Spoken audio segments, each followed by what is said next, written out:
You get motivated to start your fitness journey and you romanticize how you will achieve your goals and all the things that you will do, all the clothes that you will buy when you are like lost 10 kilograms and things like that. But in reality, within the first month, you stop training and completely give up on your fitness goals. Unfortunately, that's a very common reality.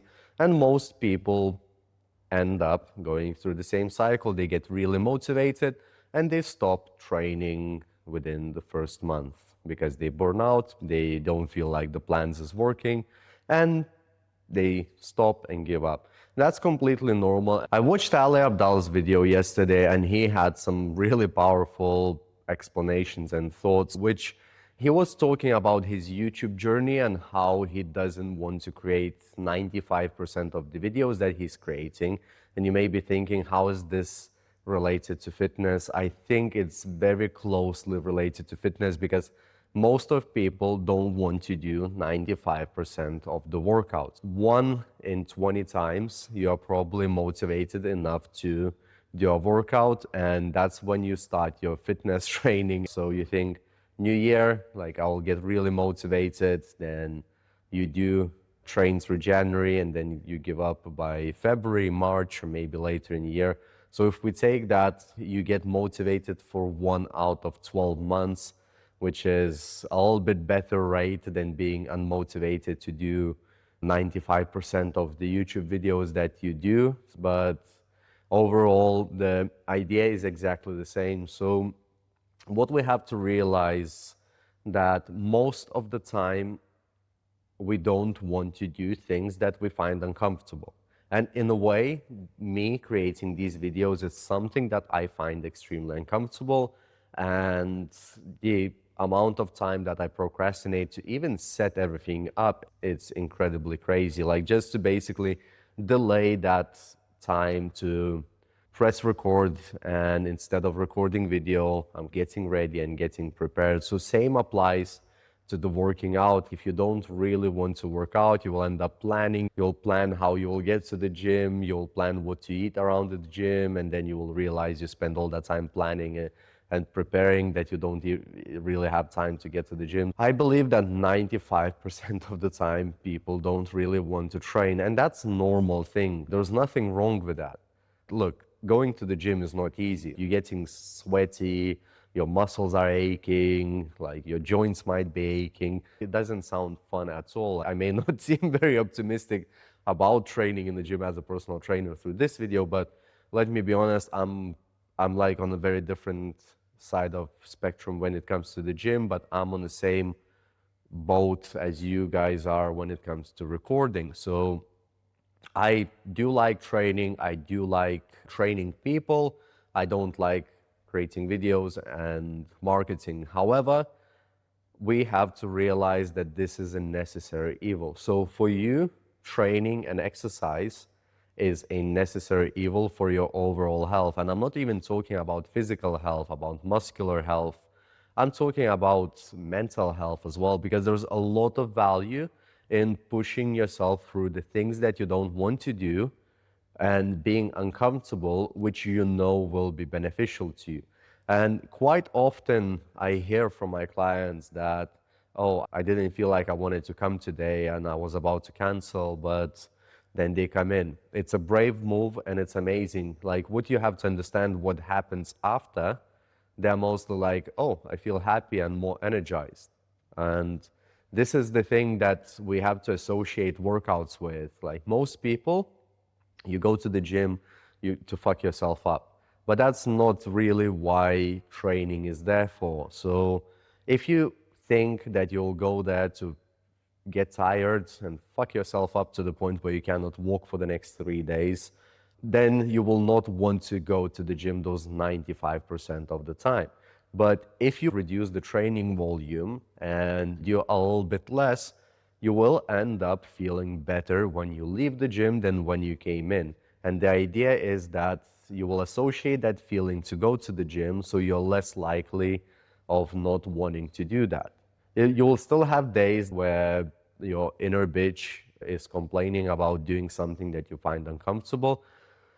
But the more you do it and the more better feelings you associate with the gym, the easier it is for you to actually take a foot and step in there. That's what we have to realize, that training and going to the gym or recording videos or going through education process, it's very uncomfortable. And most of the time we don't want to do things that we're supposed to do, even though that we know it will be good for us in the long run.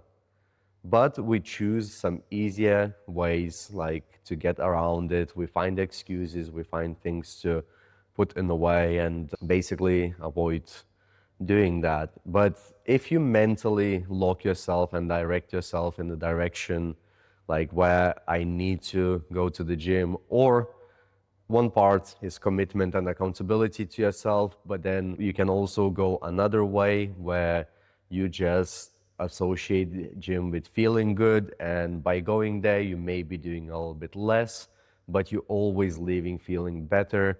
And that's where you can find value in things like going to the gym, stepping out of the comfort zone, because you know at the end it will make you feel good.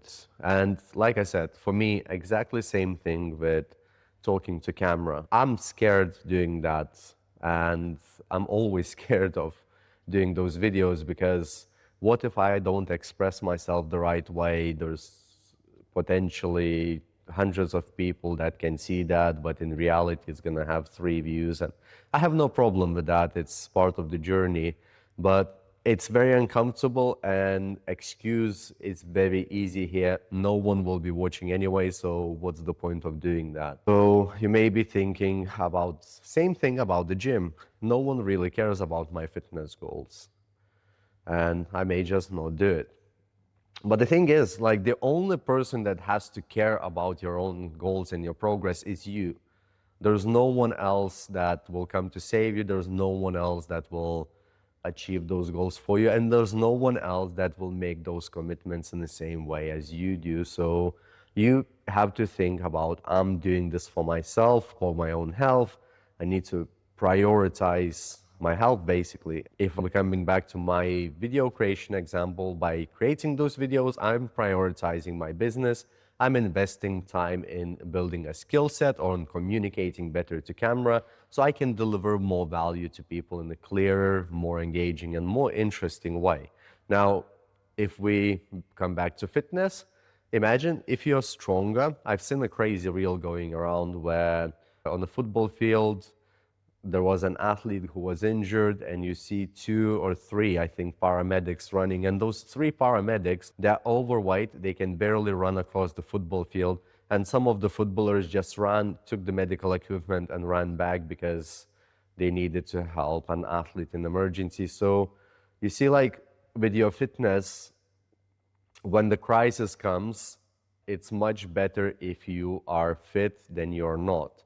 Hopefully nothing serious will ever happen in your life, but through fitness you're committing to future self, and by kicking your own ass and going to that gym, even if you don't like it 95% of the time, it's extremely beneficial journey. Because Kevin Hart is a good example. He's been in a car crash. He was saying if it wouldn't be his gym training, he would have probably not been walking, because he was referring to muscles helping to hold his spine together or something like that, so it didn't snap the nerves when he couldn't move his leg. So the thing is, even if you don't like it, you don't know where that gym will benefit you down the line. And there is many ways to skin a cat, as the English saying goes, but there is few that I can see is forcing yourself to actually do the things that you don't want to do. Then if that doesn't work, you can choose a more optimistic way where you associate the gym with feeling better rather than feeling worse. Finding a gym buddy that if you commit to someone to be in a certain place at a certain time, you're more likely to do it. Asking people around you to keep you accountable. There's many ways to do it, but you have to keep in mind that you're doing this for yourself, for your own progress, for your own improvement, and no one will do it for you. So even if you don't like it, the main takeaway is you have to do it because you know it's good for you. same as me with this video. Right, I hope you found this video helpful, and YouTube thinks you find this one helpful too. So go and watch it and let me know down in the comments what would be your statistic in terms of not wanting to go to the gym. See you in the next one.